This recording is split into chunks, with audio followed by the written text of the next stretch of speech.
My name is Sophia Reyes. I was 34, and for 4 years I'd worked as a freelance cinematographer, taking night editing jobs to save for one trip, a wildlife filming expedition to Antarctica, contracted through a national broadcaster. The kind of opportunity that comes once in a lifetime. 2 days before my flight, my mother called. "You have to cancel the trip," she said. Not a question. My sister Vanessa was exhausted and needed me to watch her 2 kids. When I refused, my father grabbed the phone. "Family comes first. Cancel it." I looked at the suitcase by my door and remembered every birthday, every opportunity I'd given up because someone else didn't know how to plan. "No," I said. "Not this time." An hour later, Vanessa texted that I was selfish. Then, "You'll change your mind when you see what happens." I assumed it was just another threat. At the airport, my parents called repeatedly. I silenced my phone and boarded with my crew. For the first time, I chose a promise I'd made to myself. 12 hours later, at the transfer hub in Ushuaia, I turned my phone back on. 41 missed calls. My parents, Vanessa, the elementary school. Vanessa's last message read, "The kids are at your place." What my sister had done turned a family argument into a formal custody dispute, exposed tens of thousands in hidden debt, and forced my parents to decide who they'd finally hold accountable. My crewmate Marcus Boyd saw my face and took my bag. I called the school principal, who confirmed it. That morning, Vanessa had dropped my niece and nephew, Leo and Nina, off at the production site where we were staging equipment, telling security their aunt agreed to take them for 2 weeks, and left a school leave form signed with my forged signature. The guard called the production manager, who couldn't reach me, and contacted the school and police to verify guardianship. Vanessa hadn't abandoned the kids in the cold like the family rumor said. She'd done something more calculated, manufactured a legal situation, timed for exactly when I couldn't respond. The kids were safe at the production office with staff. My parents arrived furious, not at Vanessa. At me. My mother called it a misunderstanding. My father said I'd caused this by leaving after being warned. Then the manager asked where Vanessa was. My parents said a mental health retreat, something Vanessa had never mentioned until the night before my flight. I texted her, "The school and police are verifying forged guardianship papers with my signature." She replied, "I told you I needed help. You chose a trip. Don't act shocked, there are consequences." Marcus, a former insurance investigator, told me to save everything.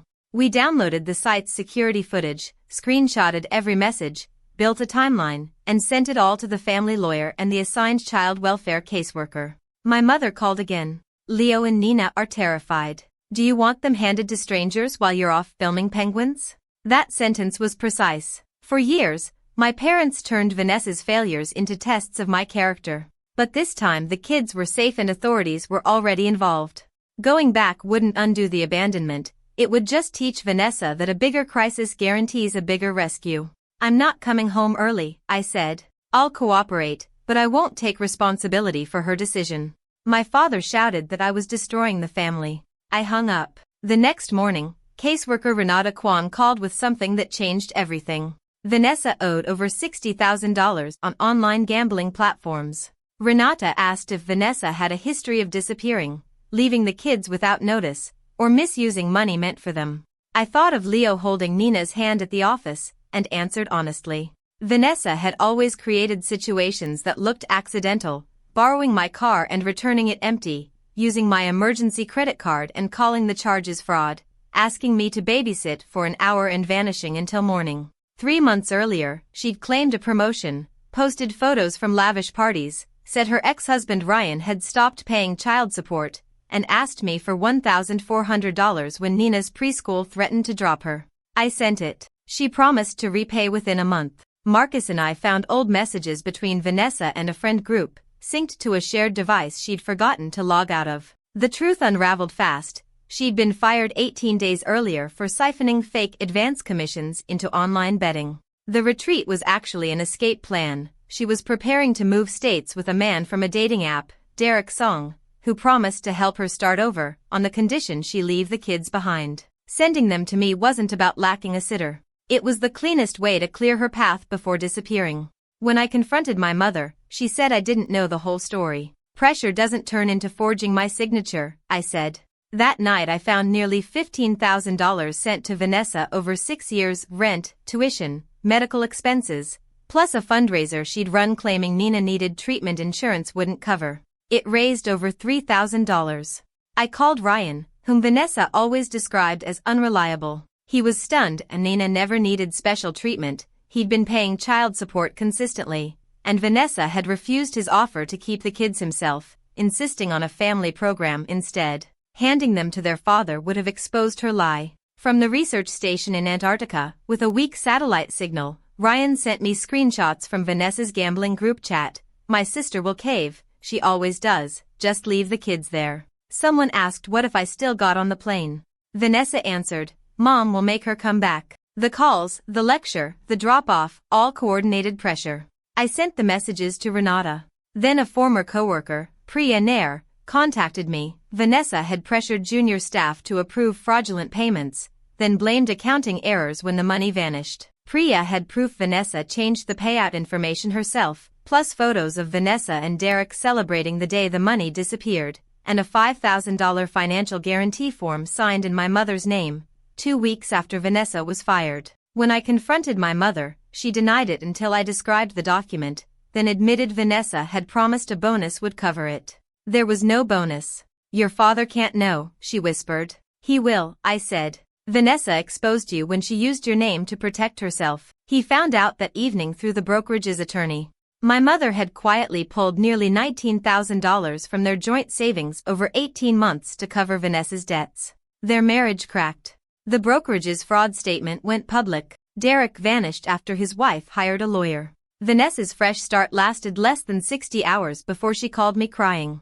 "You have to tell everyone to stop." I sent evidence to the caseworker. "That's it. I'm going to lose custody. Then stop lying and cooperate." On day 5, the site manager told me police had collected the bag Vanessa left with the kids, forged medical authorization forms, a handwritten schedule, $60 cash. At the bottom, in her handwriting, "If Sophia gives you trouble, have Mom step in Sunday." She'd prepared for my resistance, not my consent.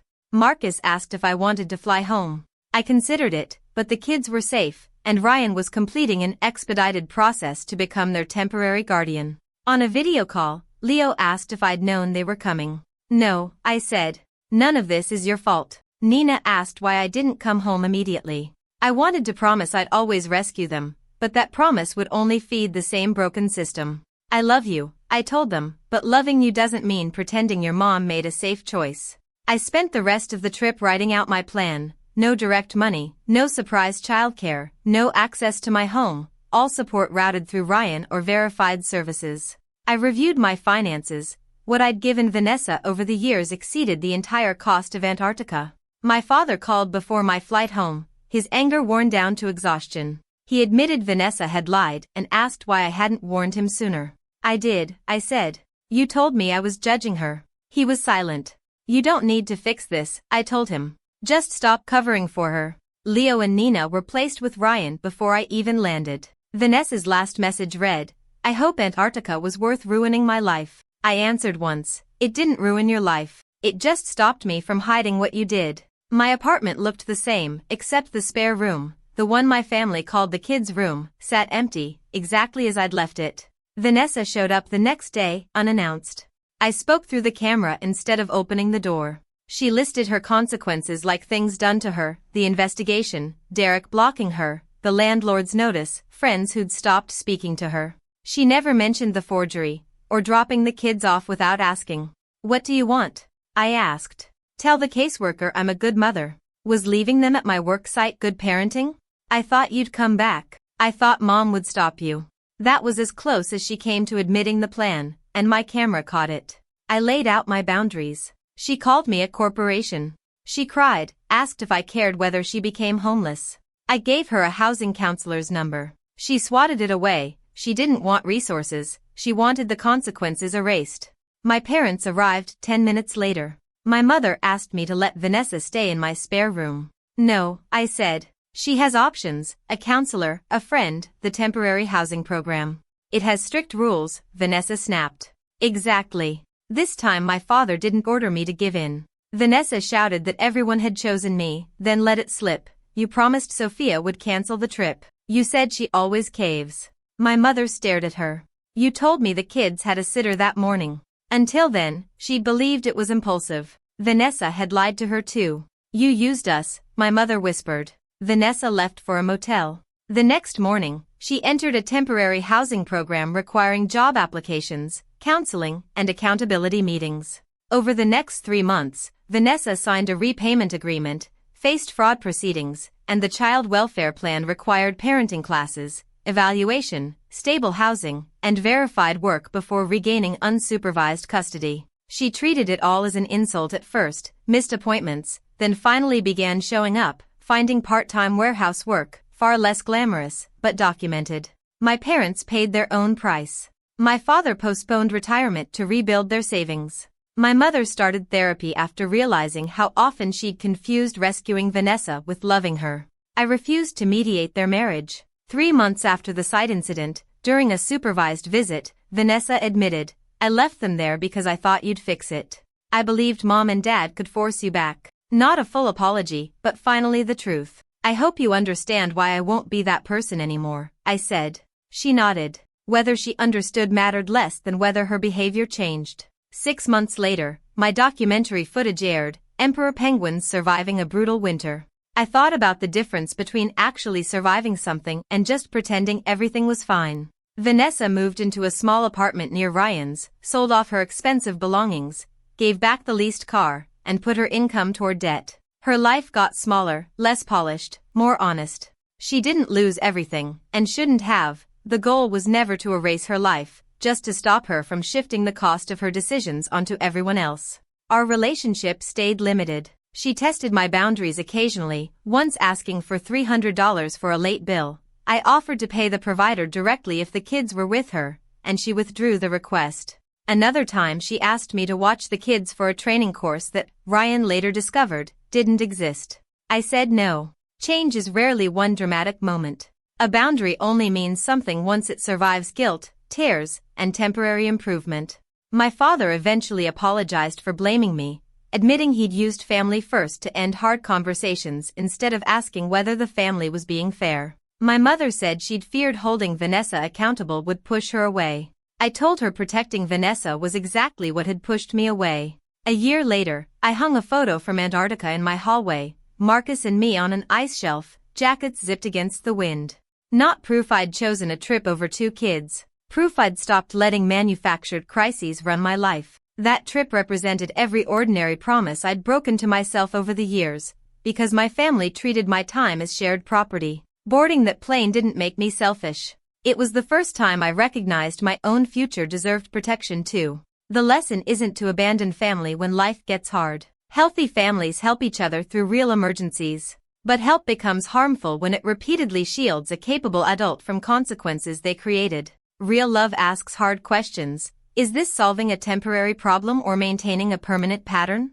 Are the kids protected or used as leverage? Why is it always the same person expected to sacrifice? I didn't expose Vanessa for revenge. I stopped protecting her because the silence had become dangerous. If I'd canceled the trip, I'd have opened the door, believed another story, and the missing money might have stayed hidden until the next crisis. Keeping the peace wouldn't have protected the family, it would have preserved the system endangering it. I still love my sister, but that love no longer requires access to my home, my bank account, or my schedule. I still love my parents, but I'm no longer responsible for the image they want others to see. I love Leo and Nina enough to support the structures that keep them safe, even when it makes the adults uncomfortable. Most importantly, I learned to treat my own life as something worth protecting. For years of saving bought me a flight to Antarctica. Saying no gave me something far more valuable, the knowledge that I could survive my family's disappointment without giving up my future. When someone tells you family should always come first, ask what they actually mean. Mutual care and shared responsibility? Or that one reliable person should always come last? Sometimes the most loving decision is to step back, let the truth stay visible, and let consequences teach the lesson that rescuing never could.